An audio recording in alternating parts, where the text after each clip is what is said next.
Hey everybody, I'm Christopher Green. You're watching Alternative Media Television. I'm here with Matt Papke today, an ex-Marine. First, Matt, I want to say thank you for everything you've done for this country. Thank you for supporting Ron Paul. What brings you here today?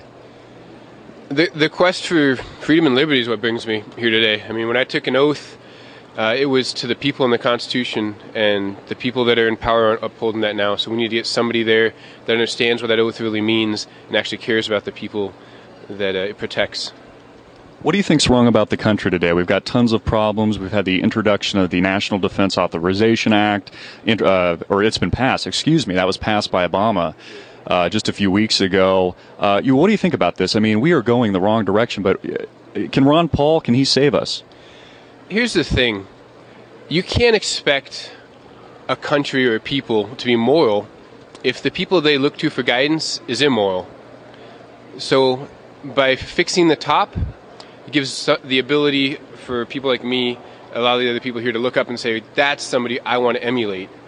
It's not someone who's just out for themselves, working to grease the wheels of the system, enrich himself and his family and his friends.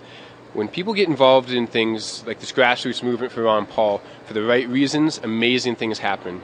And if we get somebody in power in a position where they can lead by example, the world can be an entirely different place. Yeah, I would agree with that. What do you think? We've been getting a lot of mainstream media rhetoric regarding tensions in Iran, the acceleration of war. Also, Syria has been in the news. Do you think that this is a real provocation? Are we looking at another global conflict here? Is our current president, is he warmongering in your opinion? What's your take on what's happening in Iran? We don't have a current president that's for the people. It's all lip service. The way I see it, and I don't have access to classified or secret documents currently, but odds are that they're definitely warmongering. It's not. You can look at, read between the lines. You can follow the patterns. We've been at war since 1913. We haven't had a break.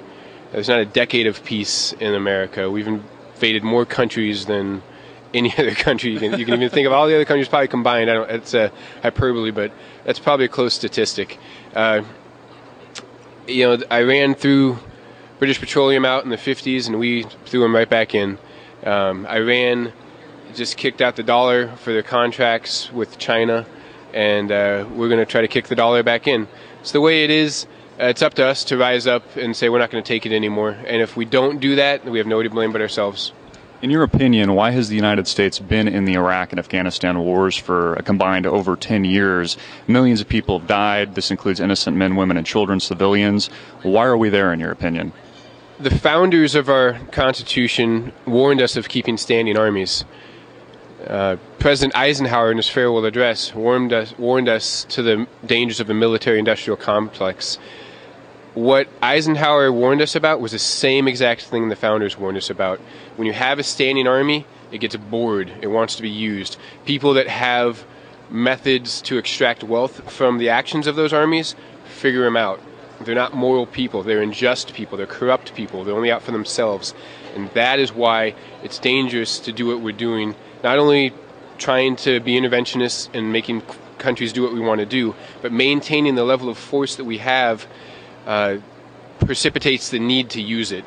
So we don't need massive armies. We don't need to have, currently there's 5 MPS RON stationed around the world. You may not know what an MPS RON is, but I'll explain it briefly. It has enough capacity on each one of those fleets to wage a war for 90 days without resupply. We don't need that. Sure. Do you think we could potentially be looking at a global conflict now? Could this be World War III? Absolutely. China is just as eager to be wealthy as we are. The Middle East, of course, wants its peace. South America wants its peace. It's good to be humble. Dr. Paul is a humble man, and there's a quote I like from Adada Ching, and it says, "A high nation serves a low nation by making itself low. Therefore, the low nation wants to become part of the high nation." Walking around saying we're the biggest, baddest sons of bitches on the block is only going to get people wanting to prove you wrong. Well, wait a minute. America is the greatest friggin' country in the world. I mean, we are the badasses on the block, or at least that's what they've sold to us. We need to get that out of our head, don't we? Absolutely, because there's always somebody bigger and stronger, tougher than you. Nobody's ever at the pinnacle. But it's good to be humble. It's good to, I mean, if you look at any of the major religions, they all talk about humbleness, all about forgiveness, all about loving thy neighbor.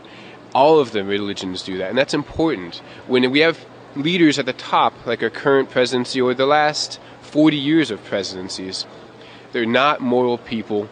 They don't lead by example, and that's what corrupts a society. When you have a strong moral person that you look to for guidance, then that permeates down through the population, and the world will be a definitively kinder and nicer place under Dr. Paul, and it will be peaceful and prosperity for all those who are willing to participate.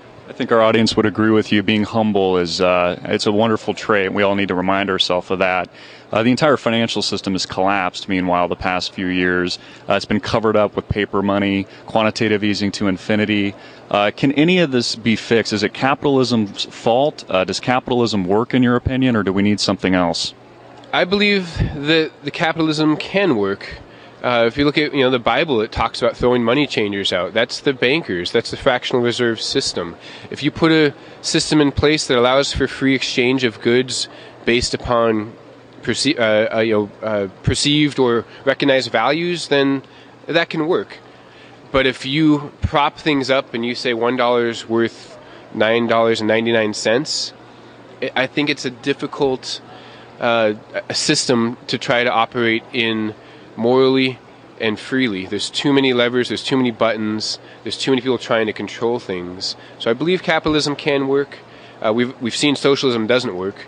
So I don't know what the real alternative that would be, but it's not too late. Absolutely not. The people can rise up. We can say we're not playing this game anymore.